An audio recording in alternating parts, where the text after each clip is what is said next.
الرحیم۔ اب تک ہم جو ہے نماز نماز کے بعد کی دعا اور چند مسائل سنتیں واجبات وغیرہ پڑھ چکے ہیں نماز کے تعلق سے۔ آج کے سبق میں قرأت سے متعلق ہی چند باتیں ہیں، ان میں سے دو باتیں آپ کے سامنے عرض کرنی ہیں۔ ایک بات یہ کہ ہم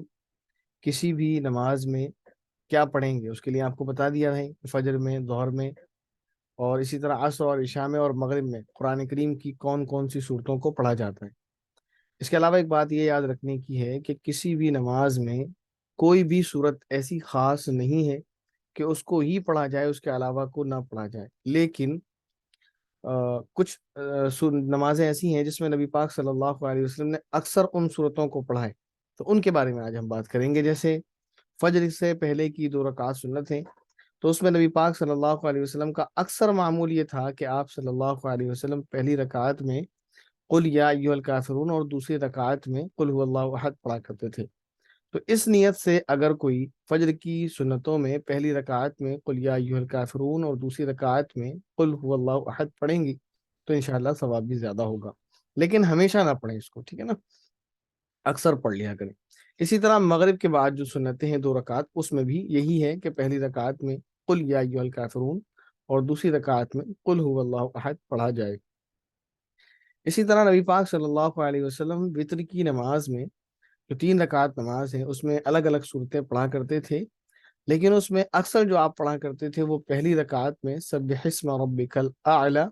جو صورت ہے عامہ پارے پر آدھے پارے سے پہلے، سورہ غاشیہ سے پہلے جو صورت ہے وہ صورت،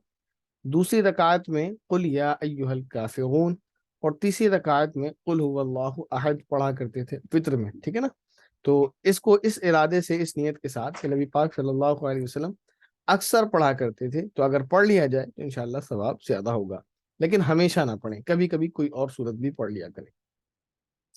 اس کے بعد بات کرتے ہیں ہم ان چیزوں کے بارے میں جن سے نماز ٹوٹ جاتی ہے، یعنی خراب ہو جاتی ہے، دوبارہ پڑھنی پڑتی ہے۔ ان میں سے پہلی چیز ہے نماز میں بات کرنا، چاہے وہ جان بوجھ کر ہو یا بھولے سے ہو۔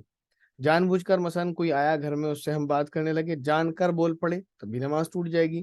یا اسی طرح نماز پڑھ رہے تھے، کسی نے کچھ بولا، اس کی آواز کان میں آ گئی اور غلطی سے اس کا جواب دے دیا، بھولے سے، انجانے میں، تب بھی نماز ٹوٹ جائے گی۔ اسی طرح نماز پڑھنے کے دوران گھر میں کوئی داخل ہوا، اس نے سلام کیا اور ہم نے اس کا سلام کا جواب دے دیا، تو اس طرح جو ہے نماز ٹوٹ جائے گی۔ یا اگر کسی نے سلام کا جواب نہیں دیا لیکن ہاتھ سے اشارہ کر دیا، تو ہاتھ سے اشارہ کرنے میں نماز نہیں ٹوٹے گی، لیکن یہ مکروہ عمل ہے۔ اگر غلطی سے کسی نے ایسا کیا ہے تو جان کر تو نہیں کرنا ہے،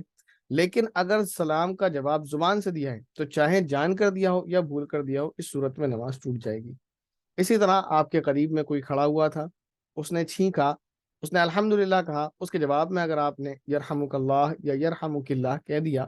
تو آپ کی نماز فاسد ہو جائے گی۔ لیکن اگر آپ ہی کو چھینک آئی اور چھینکنے کے بعد، کیونکہ الحمدللہ کہنے کی عادت ہوتی ہے، کسی نے اگر الحمدللہ کہہ دیا، چھینکنے والے نے ہی، جس نے چھینکا ہے اسی نے، نماز پڑھتے ہیں، تو اس سے اس کی نماز پر فرق نہیں پڑے گا۔ اسی طرح نماز پڑھ رہے تھے، نماز کے دوران کہیں سے خبر ملی کسی کے انتقال کی، تو بے ساختہ زبان سے انا للہ و انا الیہ راجعون نکل پڑا، تو اس صورت میں بھی نماز فاسد ہو جائے گی، ٹوٹ جائے گی۔ اسی طرح اگر کسی کو سخت درد یا تکلیف ہے اور اس درد یا تکلیف کی وجہ سے جو درد اور تکلیف کے کلمات ہیں، مثلا آہ یا اف وغیرہ،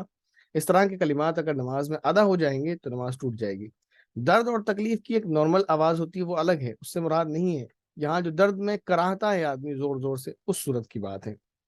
اسی طرح اگر کوئی قرآن کریم کو دیکھ کر پڑھتا ہے تو اس سے بھی نماز فاسد ہو جائے گی۔ مثلا کسی کو قرآن کریم کی صورتیں یاد نہیں ہے، یا قرآن کریم کی کوئی صورت اسے پڑھنا تھی اور اتفاقی ہوتا ہے، کبھی کبھی سامنے کیلنڈر ہوتا ہے، کیلنڈر میں صورتیں لکھی ہوئی ہوتی ہیں، تو جو صورت یاد نہیں تھی لیکن کیلنڈر میں لکھی تھی، تو یہ سوچ کر پڑھ لی کہ سامنے کیلنڈر سامنے ہے، قرآن کریم کی صورت لکھی ہوئی ہے تو پڑھ لی جائے۔ اگر یہ سوچ کر یا جیسے بھی قرآن کریم اگر دیکھ کر نماز میں پڑھا ہے تو اس سے نماز فاسد ہو جائے گی۔ اسی طرح قرآن کریم کے پڑھنے میں ایسی سخت غلطی کر دی جس سے معنی بدل جاتے ہیں تو اس سے نماز فاسد ہو جائے گی۔ اب معنی کیسے بدل جاتے ہیں، اس کے لیے 2 طریقے ہیں۔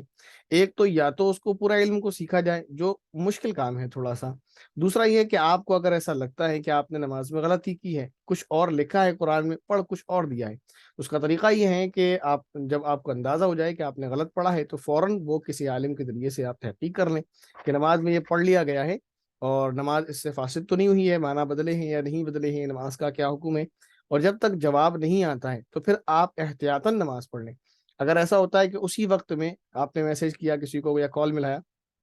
فوراً ریسپانس مل جاتا ہے، تو دو باتوں میں سے ایک بات ہوگی، یا تو وہ بولیں گے نماز درست ہو گئی، مسئلہ ہی ختم ہے، یا وہ بولیں گے نماز خراب ہو گئی، تو پھر بہرحال لوٹانی ہے ہی۔ لیکن اگر نماز کے دوران میں، یعنی جو نماز کا وقت ہے اس دوران میں جواب نہیں آتا اور نماز کا وقت گزرا جا رہا ہے، آپ کا میسج سین نہیں ہوا ہے یا کسی بھی وجہ سے آپ کے پاس جواب نہیں آیا ہے، تو اس میں احتیاطاً آپ اس نماز کو دوبارہ پڑھ لیں، بہتر ہی ہے، ٹھیک ہے نا؟ تو جب جواب آئے گا تو پھر اس کے بعد اس کو دیکھا جائے گا۔ اسی طرح نماز کے دوران عمل کثیر کرنا، عمل کثیر کی ایک چھوٹی سی تعریف یہ ہے کہ کوئی ایسا کام کرنا کہ دیکھنے والا بندہ یہ سمجھے کہ یہ نماز میں نہیں ہے، کوئی بھی ایسا کام کرنا عمل کثیر کہلاتا ہے، اور عمل کثیر سے نماز ٹوٹ جاتی ہے۔ اسی طرح کھانا پینا بھولے سے یا جان بوجھ کر، اس کا طریقہ یہ ہے کہ مثلا کسی نے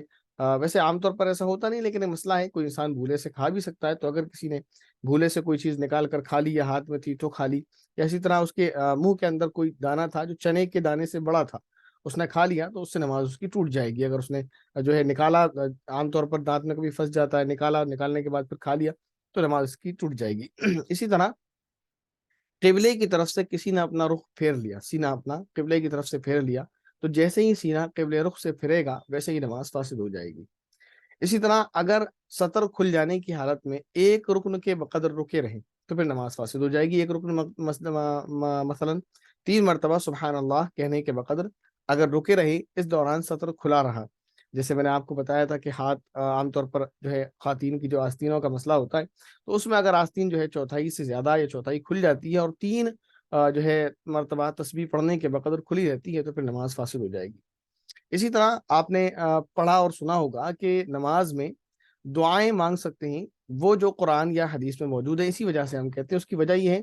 کہ نفل نمازوں میں آپ دعا کر سکتے ہیں، اللہ تعالیٰ سے اپنی دعائیں بھی مانگ سکتے ہیں جو قرآن میں یا حدیث میں نہیں ہے، لیکن اس کے لیے شرط یہ ہے کہ عربی کلمات ہوں، ٹھیک ہے نا؟ تو وہ کلمات آپ نے سیکھ رکھے ہوں، لیکن ان کو اس لیے بھی منع کیا جاتا ہے احتیاطاً کہ عام طور پر اس کا خیال نہیں کرتا دعا مانگنے والا، پھر وہ ایسی بھی دعائیں مانگ لیتا ہے جس سے نماز فاسد ہو جاتی ہے۔ وہ دعائیں کون سی ہوتی ہیں؟ وہ دعائیں ہوتی ہیں جو ہم کسی بندے سے مانگ سکتے ہیں، مثلا اللہ سے دعا میں پیسے مانگنے لگے، یا اللہ مجھے 1000 روپے دے دے، تو اردو میں تو نہیں مانگنی، بہرحال اگر عربی میں بھی کسی نے اللہ سے پیسے مانگے نماز کے دوران تو نماز فاسد ہو جائے گی۔ تو اسی طرح اگر نفل نماز میں دعائیں کرنی ہیں سجدے کی حالت میں، تو ان دعاؤں کو مانگیں جو قرآن یا حدیث میں ہیں، ان دعاؤں کو نہ مانگیں جو قرآن یا حدیث میں نہیں ہیں۔ اسی طرح نماز میں رونے کا ایک مسئلہ ہے، اس پر 2 3 کلپ الگ الگ ہیں، تو یہاں اس کو ایکسپلین کر دیں اچھے سے، وہاں بھی ایکسپلین کیا گیا ہے۔ درد یا تکلیف کی وجہ سے اگر کوئی انسان ایسے روتا ہے کہ اس کے الفاظ ظاہر ہو جاتے ہیں تو نماز فاسد ہو جائے گی۔ دیکھیں، رونے کی کئی صورتیں ہو سکتی ہیں، ایک تو یہ کہ بندہ آخرت کی وجہ سے رو رہا ہے، اللہ کی یاد میں، جہنم کے خوف سے، جنت کے شوق سے رو رہا ہے، تو اس میں جیسے بھی وہ روئے، چاہے کیسے روئے، اس کی نماز میں کوئی فرق نہیں پڑے گا، جب وہ وجہ رونے کی آخرت ہے، خدا کا خوف یا خدا کی محبت، جنت کی طلب یا جہنم کا خوف۔ لیکن اگر دنیا کی وجہ سے رو رہا ہے، جو رونے کی وجہ ہے وہ دنیا ہے، چاہے درد یا تکلیف ہے یا کوئی رنج اور غم ہے، تو اس میں اگر صرف رو رہا ہے اور سسکیاں لے رہا ہے، روتے میں آدمی جب روتا ہے زیادہ تو اس سے نماز فاسد نہیں ہوگی، لیکن رونے میں اگر جو ہے حروف ظاہر ہو جائے، جو رونے والے حروف ہیں جس سے پتہ چلتا ہے کہ یہ رو رہا ہے، تو ان حروف کے ظاہر ہونے سے نماز فاسد ہو جائے گی۔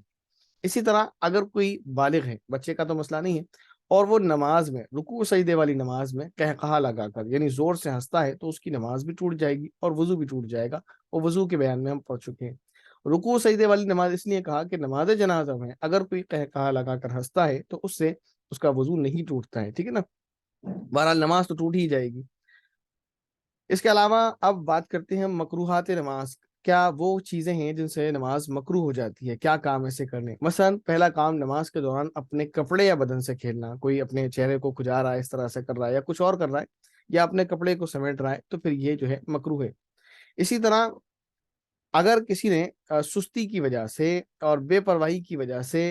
نماز میں توجہ نہیں دی اور اپنے اعضاء کو درست نہیں رکھا جیسے رکھنا چاہیے، تو یہ حالت بھی نماز میں مکروہ ہے کہ آدمی نماز میں اس طرح نماز پڑھے کہ اس کو یہ خیال ہی نہ ہو کہ میں نماز پڑھ رہا ہوں۔ ایسا ہوتا ہے کہ انسان وقت پر آ کر کھڑا ہو گیا لیکن کہیں اور کھو گیا، بے خیالی میں ہے، اور اس کے اعضاء جو ہے درست طریقے پر نہیں ہے، تو یہ بھی نماز میں درست طریقہ نہیں ہے۔ اسی طرح پیشاب پاخانے کی حاجت ہے، اور اس صورت میں اگر کوئی نماز پڑھتا ہے تو یہ عمل مکروہ ہے، پہلے فارغ ہو جائے اس کے بعد نماز پڑھے۔ اسی طرح نماز کے دوران انگلیوں کا چٹکانا یہ بھی مکروہ ہے کہ اگر نماز کے دوران کوئی نماز پڑھتے میں اپنی انگلیوں کو چٹکائے، یا اسی طرح ایک ہاتھ کی انگلیوں کو دوسرے ہاتھ کی انگلیوں میں داخل کرے، یہ عمل بھی مکروہ ہے۔ اسی طرح اپنی کمر پر یا کولہے پر ہاتھ رکھے نماز کے دوران، یہ بھی مکروہ ہے۔ اسی طرح یہ عمل بھی مکروہ ہے کہ انسان نماز کے دوران اپنے چہرے کو یا اپنی نگاہوں کو قبلہ رخ سے پھیر لے۔ اگر سینہ ہی پھیر لے گا تو نماز فاسد ہو جائے گی، لیکن اگر صرف نگاہیں یا چہرہ پھیرتا ہے تو اس سے نماز تو فاسد نہیں ہوتی ہے، لیکن یہ عمل بہرحال مکروہ ہے۔ اسی طرح نماز کے ایسے کسی شخص کے سامنے پڑھنا جس کا رخ نماز پڑھنے والے کی طرف ہو۔ گھر میں آپ نماز پڑھ رہی ہیں، کوئی خاتون یا کوئی مرد بیٹھے ہیں اور وہ اس طرح بیٹھے ہیں کہ ان کا رخ آپ کی طرف ہے، تو آپ کو اس طرح نماز پڑھنا مکروہ ہے۔ ان کا رخ یا تو چینج ہو جائے یا پھر کہیں اور جا کر آپ نماز پڑھیں، وہ اگر آپ کی طرف رخ کر کے بیٹھے ہوئے ہیں تو اس صورت میں پھر آپ کے لیے نماز پڑھنا مکروہ ہے۔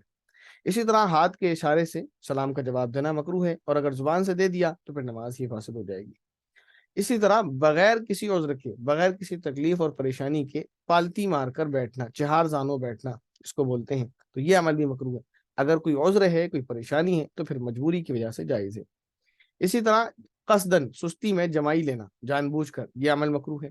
اسی طرح اگر جمائی خود سے آئے اور اسے روکنے کی طاقت ہو پھر بھی نہ روکنا اور جمائی لینا، یہ عمل بھی مکروہ ہے۔ اگر روکنے کی طاقت ہے تو اس کو روکیں، بلا وجہ جمائی کو نہ لے آنے دیں، اور اگر آئے تو پھر اس کو روکیں۔ اس طرح نہیں کرنا چاہیے کہ سستی میں ہے اور جو ہے جمائی آتی رہے اور جمائی لیتے رہیں۔ اسی طرح کسی ایسی تصویر کے کپڑے پہننا جو جاندار کی تصویر ہو، وہ کپڑے پہن کر نماز پڑھنا مکروہ ہے۔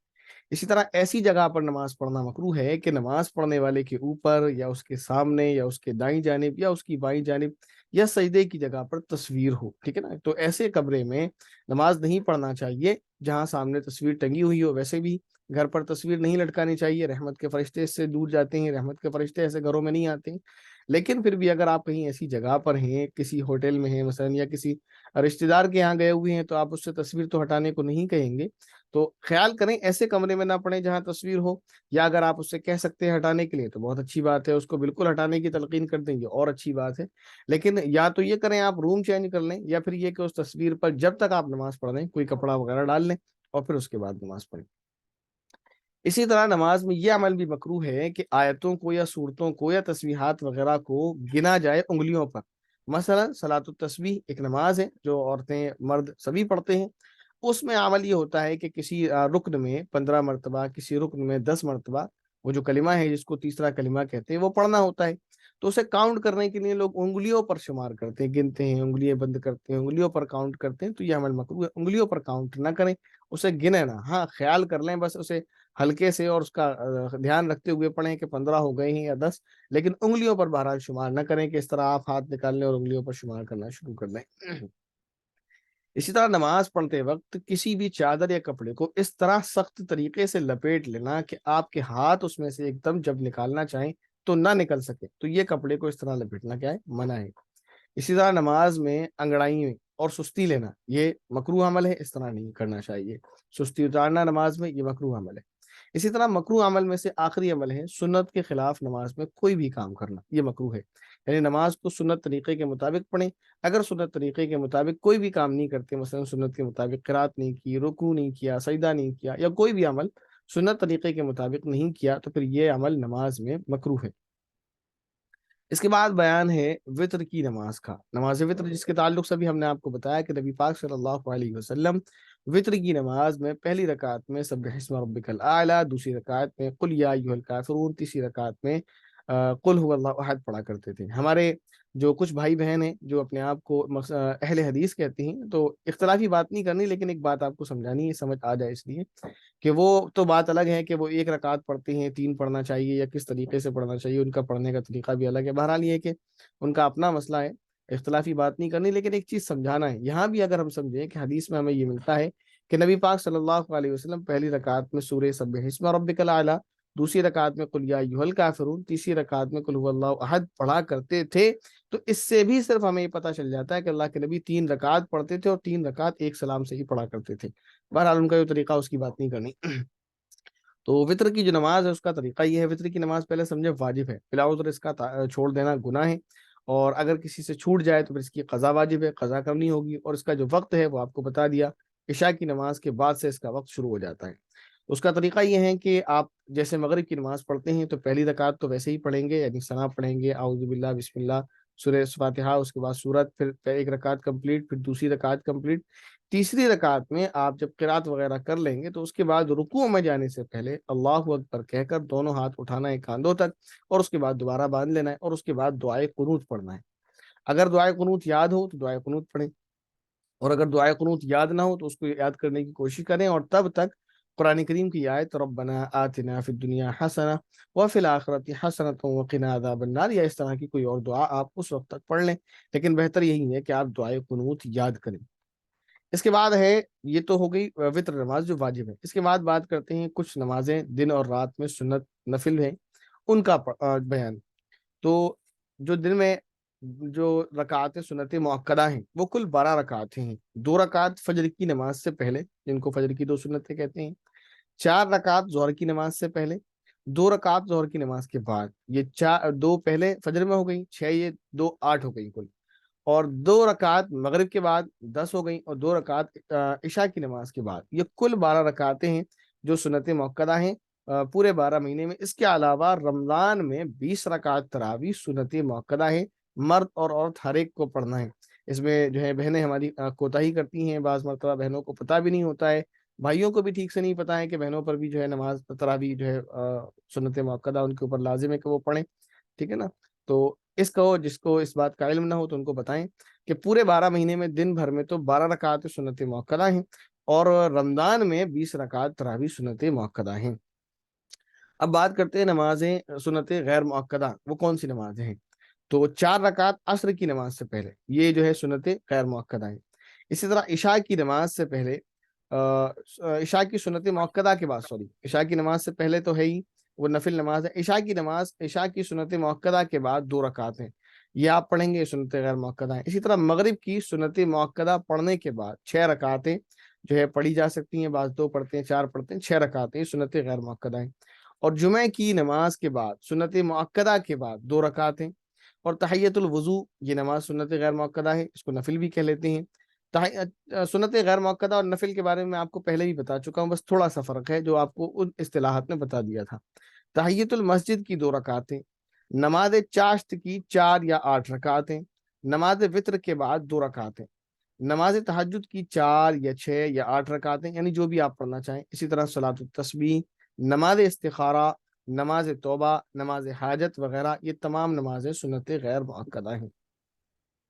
اب آگے بات کرتے ہیں ہم کہ نمازیں کس کس وقت میں نہیں پڑھنا چاہیے۔ وہ وقت کہ جن میں نمازیں پڑھنا چاہیے، وہ وقت جن میں نماز پڑھنا بہتر ہے، افضل وقت آپ کو بتا دیا، فجر کا افضل وقت، ظہر کا افضل وقت، عصر مغرب عشاء سب کے افضل وقت آپ کو بتا دیے، وطر کا بھی افضل وقت آپ کو بتایا۔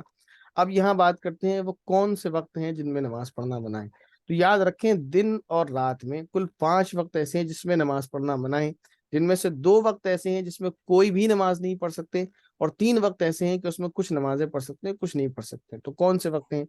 پہلا وقت، صبح صادق کے بعد، فجر کی 2 رکعت سنتوں کے علاوہ فجر کی فرض نماز پڑھنے سے پہلے پہلے نفل نماز پڑھنا مکروہ ہے۔ پہلا وقت ہے صبح صادق جب ہو جائے اس کے بعد سے لے کر فجر کی فرض پڑھنے تک، یہ پہلا وقت ہے۔ اس بیچ میں سنتیں جو ہیں وہ صرف اور صرف فجر کی 2 رکعت پڑھی جائیں گی، اس کے علاوہ کوئی بھی نفل نماز پڑھنا منع ہے، ٹھیک ہے نا؟ پہلا۔ دوسرا وقت، فجر کی فرض نماز پڑھنے کے بعد سورج نکلنے تک کسی بھی طرح کی نفل نماز پڑھنا منع ہے، یہ 2 وقت ہو گئے۔ تیسرا وقت، عصر کی فرض نماز کے بعد سورج کے متغیر چینج ہو جانے، اب چینج ہو جانا، متغیر ہو جانا کیا، اب آگے ایکسپلین کر دیں گے، متغیر ہو جانے سے پہلے پہلے نفل نماز پڑھنا مکروہ ہے، ٹھیک ہے نا؟ 3 وقت ہو گئے۔ پہلا، صبح صادق سے لے کر فجر کے فرض تک، فجر کے فرض سے لے کر سورج نکلنے تک 2 وقت۔ اب یہ ایک وقت ہے، آپ کہیں گے 2 کیوں کیے، اس کا فائدہ آگے سمجھ آئے گا، یہ 2 وقت ہو گئے۔ اس کے علاوہ تیسرا، عصر کی نماز کے بعد سے لے کر سورج کے بدل جانے تک، سورج کے چینج ہو جانے تک، ان 3 وقتوں میں کسی بھی طرح کی نفل نماز پڑھنا جائز نہیں ہے۔ لیکن یہ وہ وقت ہیں کہ ان وقتوں میں آپ قضا نماز، چاہے وہ فرض نماز کی قضا ہو یا وطر کی قضا ہو، قضا نمازیں آپ پڑھ سکتے ہیں، نفل نماز نہیں پڑھ سکتے، اس لیے ان وقتوں کو الگ الگ کیا۔ اس کے علاوہ جو وقت ہیں، ایک وقت ہے سورج کے نکلنے کے بعد کا وقت جو 10 سے 15 منٹ کا وقفہ ہے۔ اسی طرح ایک وقت ہے زوال کا وقت، 3 وقت ہے، سوری، وہ بھی زوال کا وقت، اور ایک وقت ہے غروب آفتاب کا وقت، یعنی سورج کے اینڈ ڈوبنے کا وقت، یہ 3 وقت ایسے ہیں کہ ان وقتوں میں نہ تو آپ کوئی فرض نماز پڑھ سکتے ہیں، نہ قضا پڑھ سکتے ہیں، نہ واجب پڑھ سکتے ہیں، کوئی بھی نہیں، سوائے ایک میں غروب آفتاب کے وقت ایک نماز ایسی ہے کہ وہ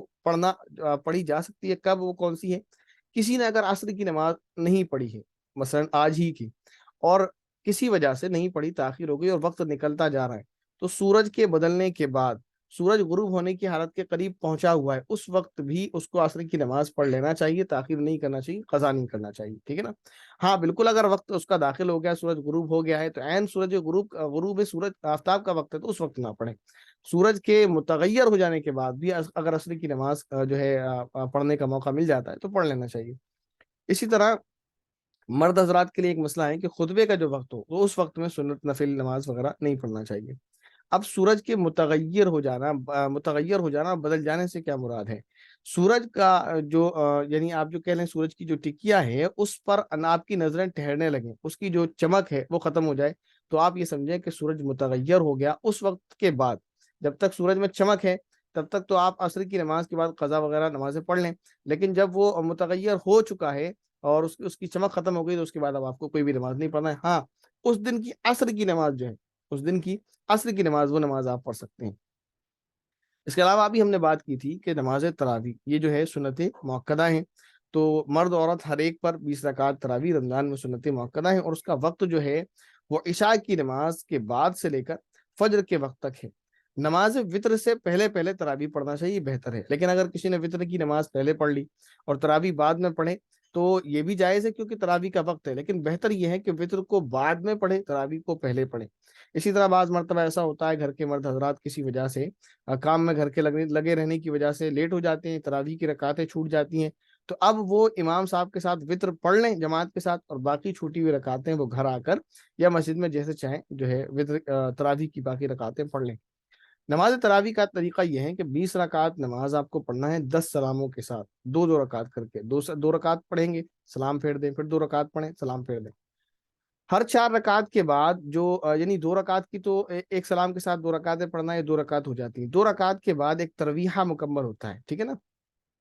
اس کو بولتے ہیں، جب 4 رکعت ہو جاتی ہے اس کو بولتے ہیں ایک ترویحہ، 4 رکعت کا ایک ترویحہ ہوتا ہے، 20 رکعت کی تراویح ہوتی ہے۔ تو ہر ترویحے کے بعد یعنی ہر 4 رکعت کے بعد کچھ دیر آرام کرنا یہ مستحب اور بہتر ہے۔ اس میں آپ کو اجازت ہے، چاہے تو آپ تسبیح پڑھ لیں، چاہے آپ قرآن کریم کی تلاوت کر لیں، چاہے آپ درود شریف پڑھ لیں، چاہے تو آپ الگ سے کوئی نفل نماز پڑھ لیں، یعنی اس کے لیے ضروری نہیں ہے جو تراویح کے بعد کی ایک دعا خاص طور پر مشہور ہے کہ وہی پڑھا جائے، ایسا نہیں ہے، ٹھیک ہے نا؟ تو تراویح کے بعد کی جو دعا ہے وہ پڑھنا ناجائز بھی نہیں ہے، پڑھ لیں، وہی پڑھ لیں، بہت سارے لوگ وہی پڑھتے ہیں تو وہ پڑھ لیں، کچھ بھی پڑھ لیں۔ تراویح کے بعد کچھ دیر آرام کرنا یہ مستحب ہے۔ اب اس آرام میں آپ کو جو اچھا لگے آپ وہ کام کر سکتے ہیں۔ آپ کو اگر جو ہے بہت سارے لوگ ایسے ہوتے ہیں انہیں افطاری دیر تک کھانے کا شوق ہوتا ہے اور کافی سارے بنانے کا، تو اگر کوئی خاتون کوئی بہن یہ چاہیں کہ اپنے گھر پر افطاری لے کر بیٹھیں، 4 رکعت پڑھیں، پھر کچھ سموسے پکوڑی کھا لیں، جیسے ان کو اچھا لگے، ٹھیک ہے نا؟ تو 4 رکعت کے بعد تھوڑی دیر آرام کرنا یہ مستحب ہے۔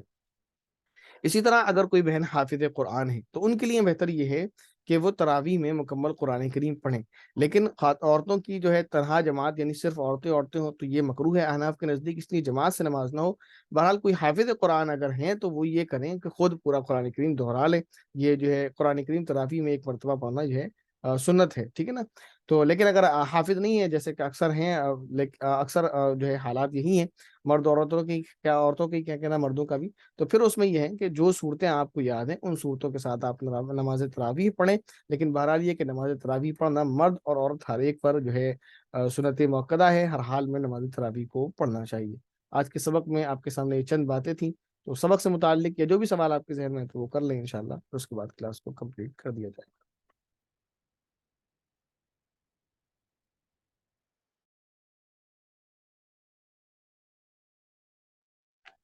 السلام علیکم ورحمۃ اللہ وبرکاتہ۔ وعلیکم السلام ورحمۃ اللہ وبرکاتہ، جی خیریت سے ہیں؟ مفتی صاحب بولا کہ تہجد اور چاشت وہ سب نمازیں سنت غیر مقدہ میں انکلوڈیڈ ہے، جی تو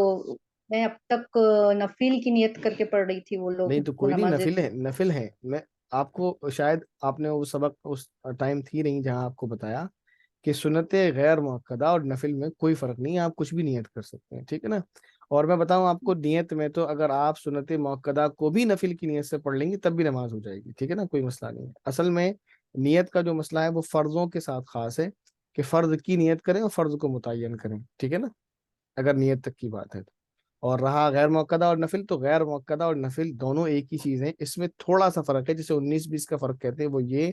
کہ نفل ہر یعنی جو بھی نماز آپ دن بھر کبھی بھی پڑھیں، ابھی پڑھنا شروع کر دیں پوری رات پڑھیں، وہ سب نفل کہلائیں گی، سنت نہیں کہلائے گی۔ سنت وہ نمازیں ہوتی ہیں، دیکھیں پھر دوبارہ ریپیٹ کریں گے تو زیادہ ہو جائے گا۔ سنت اس عمل کو کہتے ہیں جس کو رسول اللہ صلی اللہ علیہ وسلم نے یا آپ کے صحابہ نے کیا ہو۔ تو کوئی ایسی نماز جس کو اللہ کے نبی نے ایک مرتبہ بھی پڑھا ہے تو وہ سنت غیر مؤکدہ تو کم سے کم ہو گئی، ٹھیک ہے نا۔ لیکن نفل نماز ہر نماز ہوتی ہے، چاہے وہ اس کو اللہ کے نبی نے یعنی ہم جو بھی نماز پڑھیں گے وہ نفل ہے، لیکن وہ سنت غیر مؤکدہ نہیں ہے۔ اور جو نماز اللہ کے نبی نے کبھی پڑھی کبھی چھوڑی ہے، وہ سنت غیر مؤکدہ بھی ہے، نفل بھی ہے، ٹھیک ہے نا۔ جی جی، جی، جزاک اللہ۔ سوال ہے مکروہ وقت میں قرآن کریم کے سجدے کرنے کا کیا حکم ہے؟ مکروہ وقت میں قرآن کریم کا سجدہ نہ کریں، آپ جو ہے اس کے بعد کر لیں، نکل جائے تو اس میں کیا، آپ جو ہے اتنا وقت بھی نہیں ہوتا ہے، ٹھیک ہے نا۔ قرآن کریم کا جو سجدہ ہے یعنی سجدہ تلاوت، وہ پڑھنے پر واجب تو فوراً ہوتا ہے، لیکن اس کا ادا کرنا فوراً واجب نہیں ہوتا۔ تو اس میں یہ بھی گنجائش رہتی ہے کہ آپ اپنا قرآن کریم جو بھی پڑھ رہی ہیں، آدھا پارہ ایک پارہ، اس کو مکمل کرنے کے بعد سکون سے سجدہ تلاوت کر لیں، ٹھیک ہے نا۔ ایسا لازمی نہیں ہے کہ آپ مطلب جیسے آیت پڑھی آپ نے فوراً آپ قرآن کریم اٹھا کر رکھ دیں اور فوراً سجدہ کریں، یہ لازمی نہیں ہے، کر لیں تو بہتر ہے، لیکن اس میں پوری گنجائش ہے، آپ پورا کمپلیٹ سکون سے پارہ پڑھیں، پارا پڑھنے کے بعد قرآن شریف کو رکھ دیں، اس کے بعد آرام سے مصلی پر سجدہ تلاوت کریں۔ جی، چلیں خیر، اور تو کوئی سوال نہیں دکھ رہا ہے، چیٹ میں بھی نہیں، خیر ٹھیک ہے، بہتر ہے، کوئی سوال اگر آپ ہے آپ کے پاس تو آپ واٹس ایپ پر کر سکتے ہیں۔ السلام علیکم ورحمۃ اللہ وبرکاتہ۔